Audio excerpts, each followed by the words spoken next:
네, 안녕하세요. 네, 안녕하세요. 반갑습니다. 6월 라이브 강의 시작하도록 하겠습니다. 라이브 강의는 매월 격리회계 실무자분들과 경영자분들께 유익한 정보와 노하우를 제공드리는 멋진 시간입니다. 오늘의 주제는 격리회계 실무자분들 그리고 대표자분들이라면 반드시 한 번쯤을 건너왔을 골짜기, 즉 격리회계 초보자 시절에 대한 얘기로 저희가 컨텐츠를 준비해봤습니다. 네, 오늘은 1시간 만에 우리 회사의 격리회계 파악하기라는 주제로 1시간을 달려보도록 하겠습니다. 오늘의 그 강사님으로는 300여 개 이상의 현장에서 격리회계 교육과 코칭을 제공하고 있는 격리법인 일조의 박예진 컨설턴트님을 모셨습니다. 박수로 모시겠습니다. 네, 안녕하세요. 안녕하세요. 반갑습니다. 네, 반갑습니다. 네. 여러분의 친절한 격리회계 카운셀러 박예진입니다. 바쁘신 소중한 시간에 함께 해주셔서 정말 감사하고 기쁩니다.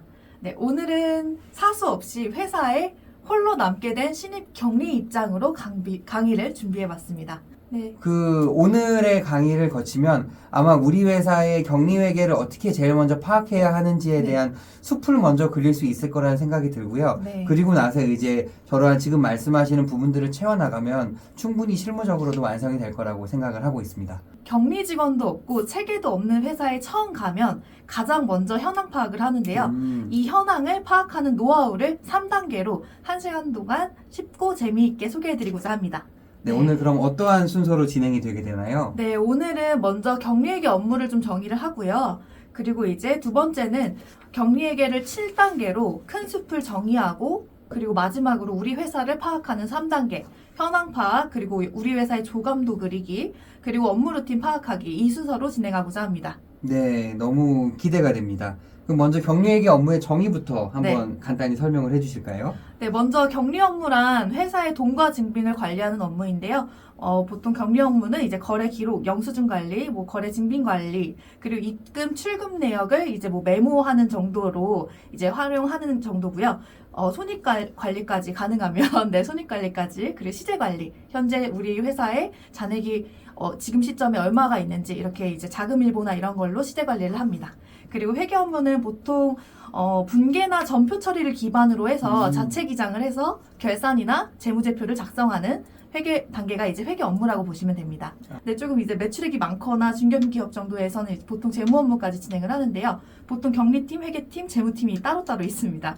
그래서 보통 재무 업무는 자금 조달 관리라든지 자금 계획, 그리고 예산 관리라든지, 그리고 이제 리스크 관리 이런 부분들을 진행하는 게 재무 업무라고 보시면 될 것 같습니다. 네, 좋습니다. 네. 저희 격리 업무, 회계 업무와 재무 업무가 있는데 보통 이제 회사의 규모나 성장 정도에 따라서 이 업무의 범위가 다릅니다. 네, 보통 1인 기업은 거의 가계부 수준 있잖아요. 네, 입금 내역, 출금 내역 이제 기록하고, 그리고 이제 영수증 붙이고 이런 부분들 이렇게 정리한 내용을 세무서 사무실에 보내는 정도로 이제 거의 관리를 하시고요. 보통 10인 미만부터는 이제 인원이 어느 정도 늘어났기 때문에 비용 관리, 증빙 관리, 그리고 입출 내역 관리가 회계 기준에 맞춰서 조금 관리되어서 세무사 사무실과 크로스 체크를 하는 단계가 되어야 됩니다. 네, 그리고 10인 이상부터는 대부분 자체 기장을 통해서 예산 관리, 자금 확보를 진행한다고 보시면 됩니다. 아, 결국 규모에 따라서 이 격리회계, 격리 업무, 회계 업무, 재무 업무의 어떠한 범위가 조금 달라질 수 있다는 말씀이시군요. 맞습니다.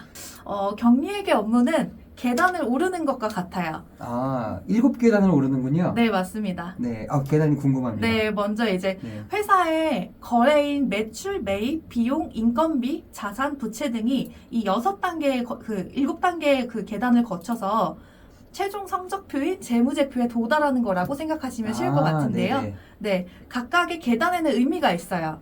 먼저 매출을 먼저 예를 들어서 설명해 보겠습니다. 첫 번째 계단은 발생입니다. 고객사와 계약을 맺고 제품의 출고를 인식하고 거래 명세표를 이제 발행하겠죠. 네, 회사 입장에서는 제품이 나가거나 서비스를 제공해야 되는 의무가 생긴 것이기 때문에 이때 매출로 인식하는 경우가 많아요. 이것이 발생에 대한 정의고요. 보통 회사에서는 거래 명세표 기준으로 매출 매입, 외상 매출금 관리를 하는 경우가 또 많더라고요. 네. 근데 이제 두 번째 단계는 증빙이에요. 세금계산서를 발행을 하거나 카드 전표, 현금 영수증, 매출 같은 이런 적격 증빙을 발행하는 시점이 증빙 단계인데 여기서 이제 발생 단계와 증빙 단계의 차이점을 말씀드리면 최종 결과물인 저희 재무제표 중에 손익계산서는 이 증빙을 기반으로 집계가 돼요. 네. 네, 그렇기 때문에 회사에서 발생할 때 인식하는 매출과 손익계산서의 매출이 시점상 다를 수가 있어요.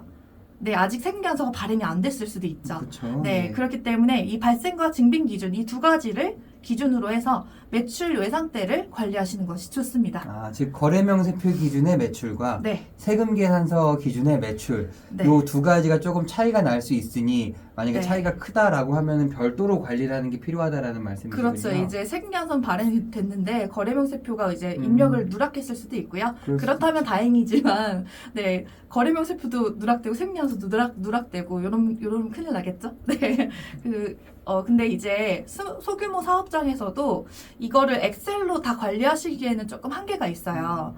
네, 그래서 격리 프로그램을 활용하는 걸 좀 조금 추천드리고요. 네. 네, 그리고 이제 세 번째 단계는 금융입니다. 아, 세 번째 계단은 금융이군요. 네, 금융이란 매출과 관련된 자금이 들어오거나 나가는 것을 의미하는데요. 쉽게 얘기하면 통장에 매출 대금이 입금돼서 미수를 관리하는 단계라고 보시면 될 것 같아요. 아, 네, 입금이 됐으면 이게 어떤 매출이지 이제 확인하는 단계. 그리고 이제 네 번째 계단은 검증입니다. 네. 네, 발생, 증빙, 금융 단계에서 비교를 했을 때 거래명세표나 세금계산서가 누락되거나 중복이 되지 않았는지, 적법한 증빙을 갖췄는지, 또는 회사의 업무 관련해서 적합한가를 확인하는 것을 의미합니다. 네. 네. 그리고 다섯 번째 계단은 보고입니다. 회계 업무의 정의에서도 이제 보고가 있듯이 검증된 데이터를 바탕으로 우리 회사가 얼마를 벌었는지, 얼마를 썼는지, 통장에는 얼마가 있는지, 그리고 받을 돈과 줄 돈은 얼마인지를 정리하는 단계입니다. 여기까지가 격리 업무의 범위라고 볼 수 있습니다.